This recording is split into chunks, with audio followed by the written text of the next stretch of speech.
یک چوجایک بود. زردک نام داشت. روزی زردک با پای چپ از خواب خیست و تمام روز طبعش ناخوش بود. دلش به خودش می سوخت. آخر او تنها بود. با من 2 درک لازم عرض کرد زردک به مادرش. من تنها تو را خورانده نمی توانم و 2 درک از کجا؟ گفت مرغ مادر.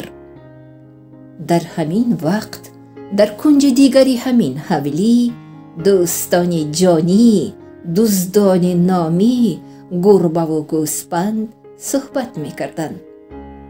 گربه مکار تخمی کلانی را از خلطه کدام یک سیاه دزدیده بود و اکنون لاف می زد. دیدی تخم را؟ سیاه آن را از افریقا آورده است. رو بین، اگر در نزدیکی سگ‌ها نباشند آن را شکسته می خوریم.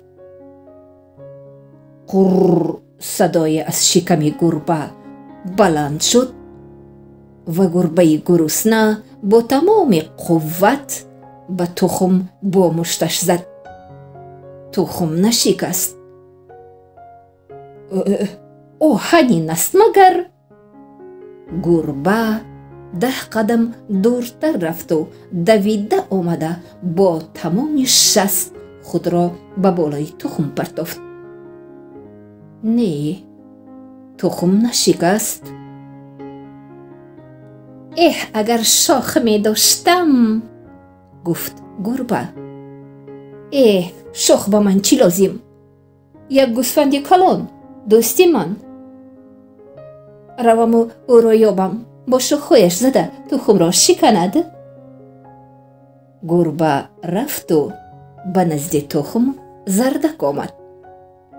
او تخمی کلان را دیده حیران شد.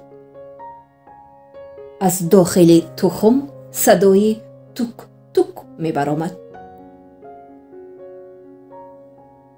شاید به بالای تخم برآمدن نشستن لازم باشد، فکر کرد زردک. زردک خیس زد و خواست به بالای تخم نشیند، اما تخم لغزانک بود و زردک به زمین افتاد.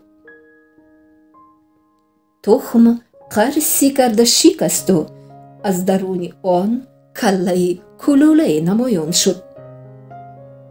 سلام توک، گفت زردک. تو اوچه من؟ پرسید کله. نه، من اکوی تو. همین وقت به نزد آنها مرغ مادر آمده ماند. این باز کی؟ این قدر گردن دراز. این شتر مرغ بچه کو؟ نیوجه، این دادر من، گفت زردک. نامش توک. خیر میلش، دادر باشد دادر. تو یگان چیز میخوری؟ پرسید مرغ مادر از شتر مرغ. من یگان چیز تماما نخوردم، گفت شتر مرغ. مرغ مادر بچه هایش را به خانه آورد و یک کرم کلان را با آنها دراز کرد. شتر مرغچه با یک نول زدن حپی کرده کرم را فرو برد. حیران شد مرغ مادر. این را بینیده چی خیلی خوراک میخورد. اینقدر خوراک را از کجا مییابم؟ روزی 2 برادر در روی حولی بازی داشتند که عرابه از راه گذشت و از عرابه یک خلطه به زمین افتید. خلطه جنبید و کشوده شد و از درونش خور کرده خوکچه برآمد. انا این هم دادرچه من، شاد شد زردک. زردک، توک، بیایید خوراک میخوریم. آواز مرغ مادر بلند شد. ای اوچه، ما 3 نفر. خورخور هم دادری من، داد زد زردک. خوکچه شوله تیار را دید و زود حریصانه به خوردن در آمد. به تو مادرت خوراک نمیدهد مگر؟ پرسید مرغ مادر. من پدر و مادر ندارم، آنها را به بازار برده فروختند، گفت خوکچه. اهه، انا باز یک صغیرچه، گفت مرغ مادر. خیر میلش، تو هم بچه ای من. شب بارانی سختی بارید. مرغ آچه و 3 بچه در کتکچه خسینی مرغ خانه پنهان شدند. صبحگاهان شتر مرغچه خمیازه کشید و سرش از کپه را تیشک کرده به بیرون برآمد.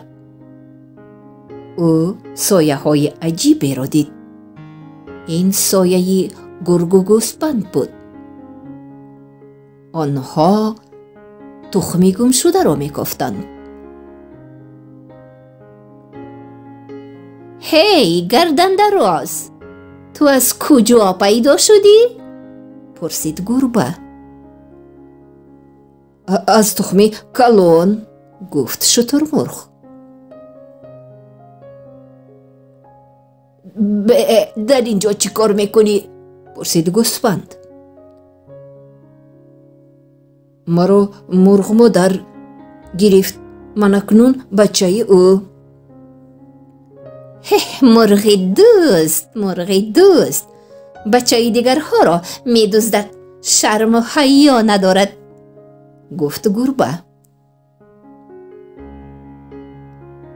ای گوسفند، بیا ما این پرنده نادر را به باغ حیوانات برده می فروشیم، پول خوب می دهند. شما نمیدونید افریقا در کجا؟ پرسید شترمرغ. میدانیم چه خیلی نمیدانیم، دور نه، بیا با ما تو را میبریم به افریقا، گفت گربه. ما تو را پیاده نه، سواره میبریم، عربچه مخصوص داریم. زردک از خواب بیدار شده به قوقوگویی در آمد. آخر او خروسچه بود و هر سحر باید مثل خروس‌های حقیقی همه را بیدار میکرد. عجیب این بود که شترمرغ در هیچ جا نمی نمود. ای خیز، دادرکی ما گم شده است. این خبر را شنیده مرغ مادر بیهوش شد. مرغابی با چوچه هایش برای دلبرداری او آمدند. در همین وقت گربه و گوسفند شترمرغ بچه را به کتک چوبی انداخته به سوی باغ حیوانات روان شدند. زردک و خوکچه از پی ایزی شترمرغ کفتنی رفتند. خوکچه ناگاه به بالای چیزی نشست و به داد و وای در آمد. این چی بود؟ سوزن بلین میخلد. وای همین خیلی خوکچه میدچه و خلنده. من خوکچه نه، من خورپشت. تو دادرکی ما شترمرغ را ندیدی؟ نامش توک. دیدم او را گوسفند و گربه به قفس بار کرده به طرف باغ حیوانات بردند. گوسفند عرابه را مرده میکشید و گربه مکار در تار قفس کیف کرده غلیده میخوابید. گربه و گوسفند رفتند و از پیششان بطلقی برآمد و عرابه در بطلاق غوتید. ای راو، یگان کس را به یاری جیغ زن؟ احوالمان بد، گفت گربه به گوسفند. در این وقت زردک و خوکچه تمام جنگل را کافته شترمرغ را نیافتند. ناگاه آوازی به گوششان رسید. این توک دودرکی ما. آنها به شست به طرف آواز دویدند و ناخواست به چاه چوقور افتادند. بیچاره ها از چاه برآمده نتوانسته در همان جا می نشستند که شاید یگان کس پیدا شود و به آنها یاری رساند. ناگاه از بالای چاه کله پیدا شد. این گوسفند بود. ای به ما یاری ده، از اینجا برویم، گفت زردک. به خودم یاردم چی لازم. عرابه امون در بطلاق درماند. ما به باغ حیوانات روانه بودیم، شترمرغ می فروختیم.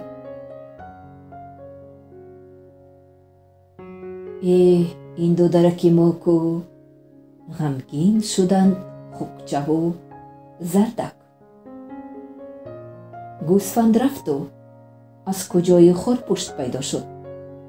او شاخه و نوده های زیادی را آورده به چاه پرتافت و زردک و خوکچه به بالای این شاخه ها برآمده از شاخچه ها داشته از چاه بیرون برآمدند. زردک و خوکچه دویده به بطلاق آمدند، اما شترمرغ در اینجا نمی نمود. از درون بطلاق خوکی وحشی سرش را بالا کرد و به سری گربه و گوسفند داد زد. دفع شوید از بطلاق ما، اینجا زان ما. او به خشم آمده قفس را چونان شته زد که قفس پریده بروی زمین افتاد. انا کارمان آمد کرد. انا خودش بیخبر به ما یاری داد. خندید گربه. زردک و خوکچه به نزد خوکی وحشی آمده پرسیدند. تو مبادا دری ما را نخورده ای؟ نه، من اونها را پیش کردم. آنها به انا همان طرف رفتند. در این وقت در نزدیکی مرغخانه مرغ مادری بیچاره بی حال و بی یاد می خوابید و مرغابی ها او را شمال می دادند، آب می نوشاندند. الهی آنها زنده باشندیه، گفت مرغ مادر به هوش آمده. زنده تو نترس، گفتند مرغابی ها. گوسفند و گرگ باشند به دری باغ حیوانات رسیدند. آنها را میمون، گوزن و زرافه پیشواز گرفتند. در یک گوشه باغ در گردی پلنگ حیوانچه های گوناگون شوخی و بازی می کردند. آنها خرسند شدند که باز یک نفر دوستی آنها زیاد می شود. شما حیوانی نادر می خرید؟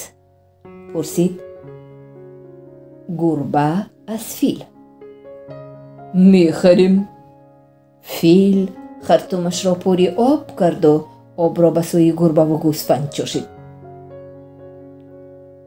راهزنها، فروشنده ها، داد زد پلنگ. آزاد کنید شترمرغ را. در همین وقت زردک و خوکچه هم دویده آمدند. شما کی؟ پرسید فیل. ما دادرکمونро мекобем шутурмурғро. шутурмурғ давида омаду акаҳояшро ба оғӯш гирифт. гурбаву гӯсфанд бошанд аз тарси шер дир меларзиданд. эҳ, шутурмурғ канӣ? ҳайрон шуд гурба қафаси холиро дида. қафасатон майда, вай бечора калон. дилаш танг шуд. чӣ хел майда?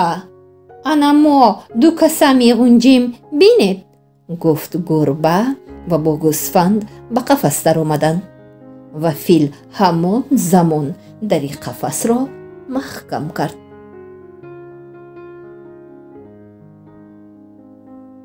ҳама сокинони боғи ҳайвонот ба тамошо омаданд. дар ҳамин лаҳза мурғу модар ҳам расида омаду бачаҳояшро ба меҳр ба оғӯш кашид. ҳамаи ҳайвонҳо шоду хуррам буданду суруд мехонданду мерақсиданд. фил ба гӯсфанду гурба ки дар қафас менишастанд гуфт: ҷои шумо роҳзанҳо ҳамин ҷо. сокинони боғи ҳайвонот пас аз хурсандию зиёде меҳмонҳояшонро то дами дарвоза гусел карданд. боз биёед, мо шуморо мунтазир мешавем. албатта боз биёед.